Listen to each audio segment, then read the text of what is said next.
Wren Downing watched the two Indians as they paddled away. Their pendulum-like strokes left eddies of lingering opal in the liquid gold of the lagoon. And the canoe, as it headed south, to round the point, became a sudden black silhouette against the tawnier gold of the open lake. "Thank God," said Downing, as the impassive black figures drifted beyond reach of his eye. In half an hour, he knew, they would be over the portage and swinging away from him along the pine-blue banks of the Calumet, leaving him alone, utterly alone in his no-man's land of peace and silence. Downing breathed deep. He drank in lungfuls of the balsam-scented air and watched the shadows lengthen along the limpid mirror of the curving lake shore. It was very quiet. In the lower valley bowl, half a mile across the lake, the horizon-blue haze was turning to purple and amethyst. Silence descended on the lake and hung over the pine-dark hills like a benediction. And Downing wondered why solitude should bring peace to his soul. He counted up the days since he had left the city, 6 of them, each seeming to carry him a step closer to the quietude he had craved. And now that he was back beside his old hunting cabin on Lac Rallumer, the divorce from that older world seemed complete. He tried, as he sat down in the midst of his dunnage, to define his unrest, to grasp it and drag it out of its burrow. But it was not an easy thing to explain. All he knew was that Glenna lay at the root of it. Glenna, the quiet-eyed wife he had so abruptly left in that city home which had seemed to be smothering him. They had not quarreled. They had never quarreled, in fact, during all those 2 diminuendo years of their married life. That perhaps was the tragic part of it. An honest outburst might have relieved the tension, as a thunderstorm relieves summer heat. But Glenna wasn't the quarreling kind.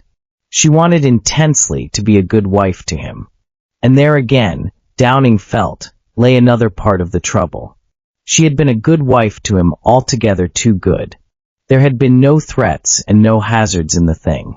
Just the dead level of daily certainty. The slipping away of something primal and passionate, and the disquieting discovery, on his part, that the orange of emotion had been squeezed dry.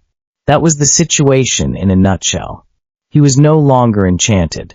The woman from whom he had caught a touch of wildness in his courtship, the woman from whom he still expected so much, was no longer an enchantress.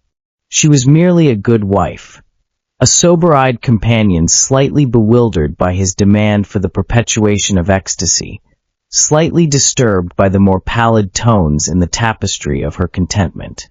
He had been reluctant to tell her, of course, that love was dead between them. He had even stood averse to acknowledging that he was leaving her. He had merely said that he'd been working too hard and wanted to get away for a rest, and was going north to his hunting shack up on Lac Rallumer. He suspected, as he watched her studious eyes, that she was jealous of that lake of his, for she'd contrived to stop his visits there during the 2 years of his married life. She had never been there, of course, for she hated killing things and could never understand the call of the wild. She preferred taking her adventures under glass, like the rest of her colonial club set. She swam in a cement tank heated by steam pipes and surrounded by irreducible fat women presided over by Swedish rubbers.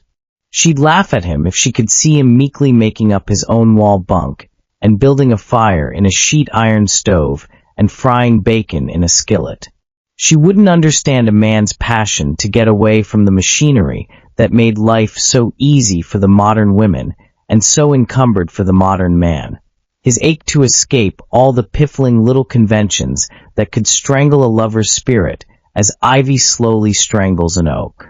He found something oddly satisfying in the homely tasks he performed about the cabin, in washing up his dishes and cleaning his rifle and his duck gun, and sorting out his fly books and unpacking the blankets for his wall bunk.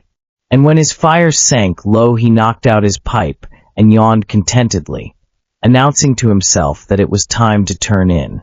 He even wondered as he undressed what Glenna would be doing with herself at that particular hour. He had not intended to think of her.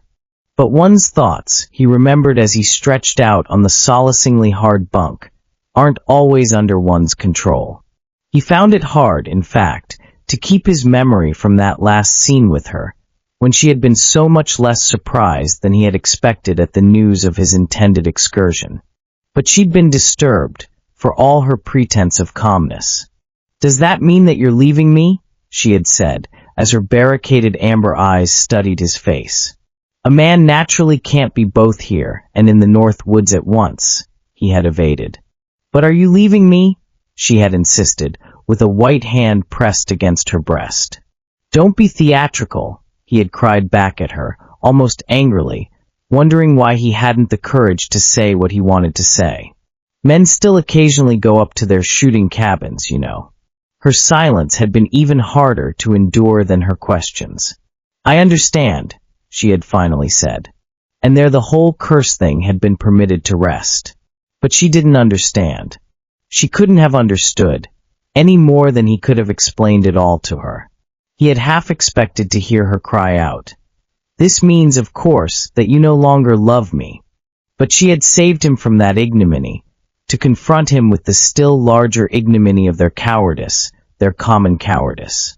She had even smiled, self-protectively, before he turned and flung out of the room. It had been a condoning and slightly commiserative smile, not unlike that of a mother listening to a 12-year-old son proclaiming his ridiculously romantic intention of going west and being a cowboy. Downing's first week at Lac Rallumer was not as happy as he had expected it to be. He had found freedom, he told himself, as he filled his indolently crowded days with the old round of hunting and fishing and paddling and swimming. But something seemed to be missing. He had sloughed off his soul's unrest and gone back to the elemental. But in achieving the elemental, he began to feel he had arrived at something approaching emptiness. Unwilling as he stood to admit it, he was lonely obscurely, but unmistakably lonely. There was a new unrest in his sun-saturated body, an unrest he had neither the power nor the wish to fathom. He found himself, as the second week dragged away, possessed of a newer spirit of lassitude touched with defeat. He lounged morose and indolent about the camp, wondering why a sudden choir of bird calls should make him think of girls' voices. He sat in the warm sand studying the lake he had always loved, wondering at the sense of desertion that now brooded over it. He had asked for this solitude, he had planned and fought for it. And now that he was immersed in it, it was threatening to smother him in its immensity. He let his morose eye sweep along the curving dark shore of the lake. The weather-bleached timbers of the distant boat landing that he and Pierre Cat had built 3 years before stood bone-white in the slanting sunlight, half a mile across the lake. Then his body stiffened, and a small chill pirouetted up and down his backbone. For on the bone-white landing above the ruffled blue water, he caught sight of a woman. He rose slowly to his feet, watching that woman's figure. He thought at first that it was a mirage, a delusion of his own disturbed mind. But she became more distinct as he continued to peer across the wind-ruffled water. It was a slender-bodied girl, with bare legs and arms and shoulders. And he could see, as he watched, that she was poising her body to dive from the landing into the blue water. He could see the upward swing of the rounded white arms, the flash of the sun on the ivory-white shoulder as she rose and curved and descended. He could see the splash of the water where she had arrowed into it and the flashing white arm, as with an easy overstroke she circled about and swam past the landing and quartered back until she came to the shore sand that fringed the cove. There she drew herself slowly and lazily up on the sloping sand, the sand so warm in the sunlight that it pulsed before his vision, playing weird tricks with the languidly stirring figure, leaving it flowingly distorted and insubstantial, so that Downing once more stopped to question whether the thing he saw were actual flesh and blood, or merely a fabrication of his own mind. But he was no longer in doubt when he saw the girl rise to her feet, stretch with an air of luxuriousness, and walk slowly up through the screening jack pines to the hollow between the hills. Beside the spring in that hollow, Downing knew, stood the out-trail shack with the fur loft, the shack that he and old Pierre Cat, the Chippewa, had built to keep their heads and green hides in. But this slender-bodied dryad, Downing knew, had nothing to do with Chippewas. She was white, white as the bole of a silver birch, and touched with the vague grace that only a silver birch can possess. She had worn a bathing cap, he felt sure, and a bathing cap in some way implied sophistication. She was not a creature of the wilds, for dryads, after all, don't bother about keeping their hair dry. She wouldn't and couldn't be a daughter of the wilderness, for he had seen too much of the frontier type to nurse many illusions as to its graces. Yet there was a touch of the wilderness about any young woman who could take a header like that into a northern lake, who could swim alone in lonely waters. And her swimming had been offhand and easy. A white woman, he repeated aloud as he stood staring at the remote and misty jack pines, trying to pierce that dark green screen which so completely hid the hill-sheltered shack from his eyes. He half hoped to see a whiff of smoke between the pine tops, for that shack, he knew, was the only habitation between him and the Hudson Bay post a good 100 miles to the north. And campers, he remembered, had never been known to come within 50 miles of his lake. Yet who was she? And where had she come from? And what was she doing there? Downing couldn't answer those questions. He couldn't answer them any more than he could have explained a sinuous and mother-of-pearl-bodied mermaid slowly emerging from his lake water. He even found an unworded satisfaction in leaving them unanswered, in accepting them as unanswerable. And he fought down his original impulse to step into his canoe and paddle across the lake and unravel the mystery. He would wait until tomorrow. Already, he acknowledged as he turned back to his cabin, his cup of wonder had been sufficiently filled for one day. He had enough to think over as he set about his frugal evening tasks, set about them with a singularly light heart and a sense of impending good fortune which he could not define. When Downing awoke the next morning, he cooked his breakfast with the persistent sense of a friendly spirit somewhere at his elbow. When he strolled down to the lake, still silver and opal under an early sun, he nursed the undefined yet sharpened joy of sharing those liberal beauties of nature with another, however remote. Some dark sweet thing was loose in the land, bringing warmth in its wake. It was like spring incarnate, long after spring had passed. Yet Downing stopped short, with an odd skip of the pulse, as he caught sight of her, an hour later, sitting bare-legged on the edge of the bone-white landing. He could see her more distinctly this time, in that pellucid morning light, but not distinctly enough to define her features or satisfy that widening ache of curiosity which left him lamenting the fact that he had overlooked bringing his binoculars into the woods. When he saw by her movements that she was making ready to swim in his lake again, he came to a sudden reckless decision. Slipping back to his cabin, he found a faded blue and white bathing suit creased with wrinkles and stippled with numerous moth holes. It was not a raiment to be proud of, but, oddly impatient and oddly stirred, he threw off his clothes and struggled into the musty, odored garment. Then he crept quietly down to the water's edge. He could see, as he waded out, the bobbing rubber-capped head well toward the middle of the lake, and he started toward it with strong and resolute strokes. He was halfway out to her before she caught sight of him. He could even hear her short scream, more of surprise than of terror, as she first beheld his advancing figure. She turned at once, like a frightened seal, and made for the boat landing. He called out to her, he scarcely knew what, but his intention was to arrest her flight and explain the absence of any menace in his presence. She gave no heed, however, to that reassuring cry of his, and when he saw that she was intent on escaping him, he started after her. He pursued her, oddly thrilled at the thought of that strange race across a silent and lonely lake. He was proud of his swimming, but he saw to his dismay that he was not gaining on her as he had hoped. He forged closer, it is true, but he was still a good 200 yards behind her when she reached the shore and, stooping as she went, ran up the broken slope, a flurry of flashing white and clinging blue in the mottled shadow and sunlight of the pine woods. If he had been as sober-minded as usual, he would never have continued the chase. He would have realized, under other circumstances, that the woman he was pursuing had already betrayed every evidence of not relishing that pursuit. But that strange chase had fired something in his blood, and he kept up the pursuit, racing wet-skinned through the shadowing pines until he came to the shack door, which he found slammed shut and locked in his face. He would not have pounded on that door, he later remembered, if he had not retained some faint knowledge of his proprietary rights there.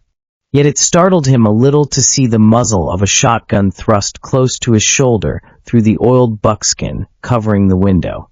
He was even more startled when the gun was discharged, within a step or two of where he stood. It had not, of course, been pointed directly at him, but the flash went disconcertingly close to his bare skin, and it began to dawn on him what it meant.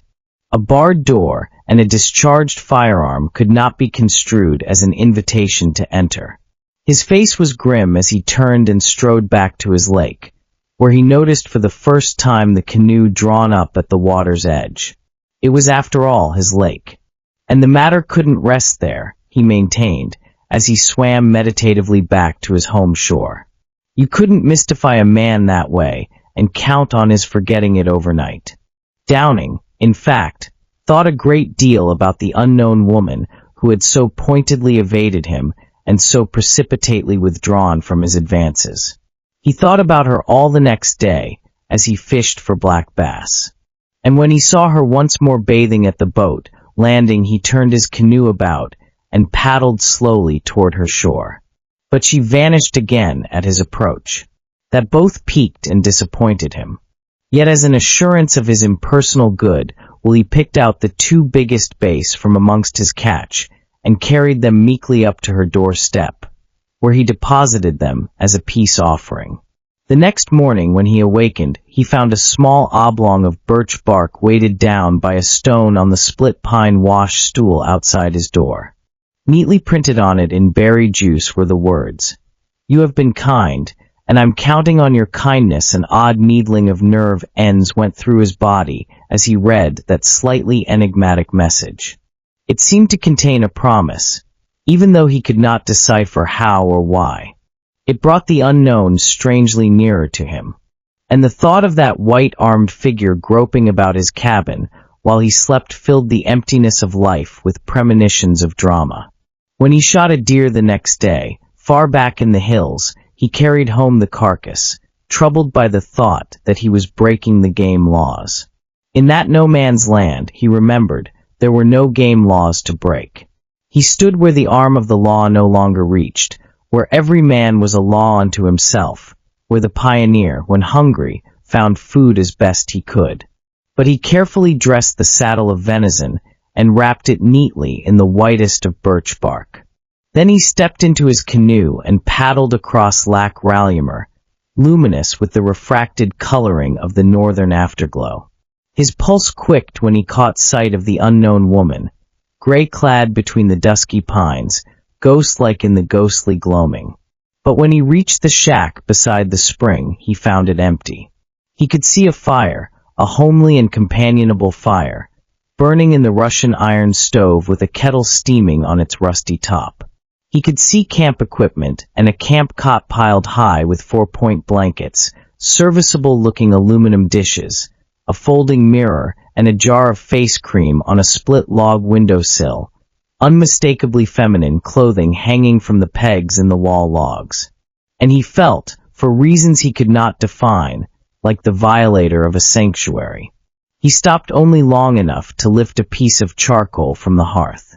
Backing away to the door sill, where he had placed the saddle of venison, he wrote on the birch bark that covered his offering, "I find that I am very lonely." And then, with the embarrassment of a naturally reticent man detected in the midst of an emotionalism, he walked hurriedly down to his canoe and paddled homeward. He thrilled again, as he emerged to face another day, to find a cluster of wild flowers lying on his doorstep. Yet instead of making his day a happy one, they filled him with a morose unrest, prompting him to idle moodily about the lake front and stare at the opposite shore. But he caught no glimpse of the woman of mystery. His loneliness, as evening deepened into night, became abysmal. He could not sleep when he finally went to bed. The cabin seemed cramped and confining. He finally got up, found a bath towel, and groped his way slowly down to the lake, where he just as slowly threw aside his sleeping garments and waded out into the cooling waters. Refreshed finally, he clambered ashore and rubbed dry his water-cooled body, wondering at the ache that still lurked under his sense of well-being. It left him too restless to turn back to his cabin. Instead, he wandered along the water's edge until the cove's sand ended in a shoulder of rock. He sat down on this rock, staring across the lake where the silence hung like black velvet spangled with gold dust.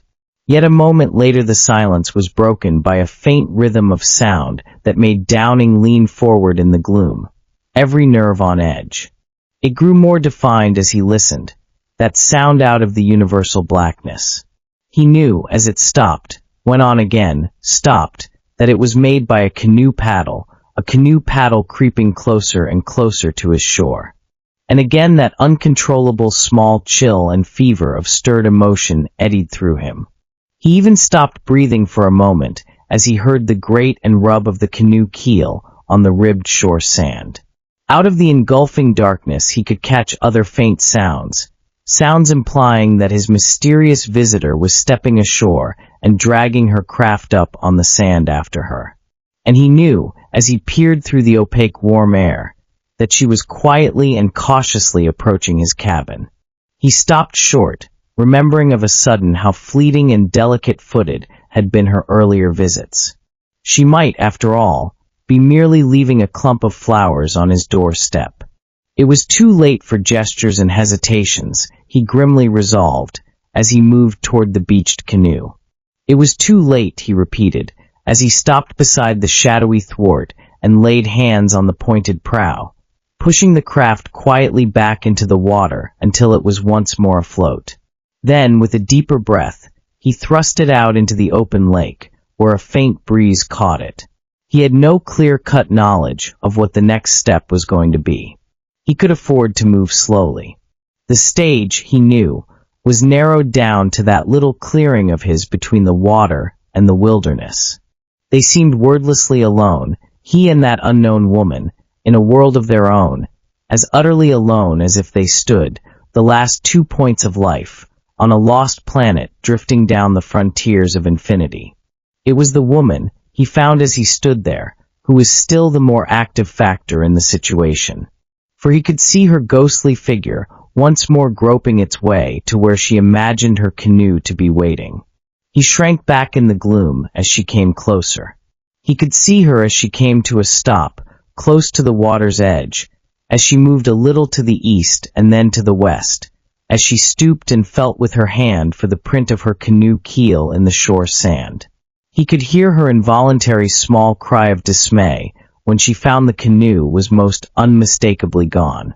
He could see her turn about and stare up the slope toward the cabin. Then he saw her step slowly back from the water's edge, and as slowly begin to take off her clothes. She was going to swim back. And when he remembered that that meant he would lose her, he moved forward through the darkness, his heart pounding. She must have heard a twig snap under his foot, for she turned towards him in that velvety gloom before he could reach her side. He did not want to frighten her, yet he felt that she would surely try to escape him. But bewilderment must have taken all power of movement from her, for she neither turned away nor cried out. She merely waited in the darkness, mistily outlined, with one bare arm thrown up across her face. Instead of seizing her in his arms, as every impulse of his body prompted, he sank down beside her on the sand, with a gesture infinitely humble. "Don't go," he implored. The hand that had fallen to her side groped for his bowed head and rested there. But she did not speak. "This," he said, "can only happen once in a lifetime." "This what?" she asked in the ghostliest of whispers.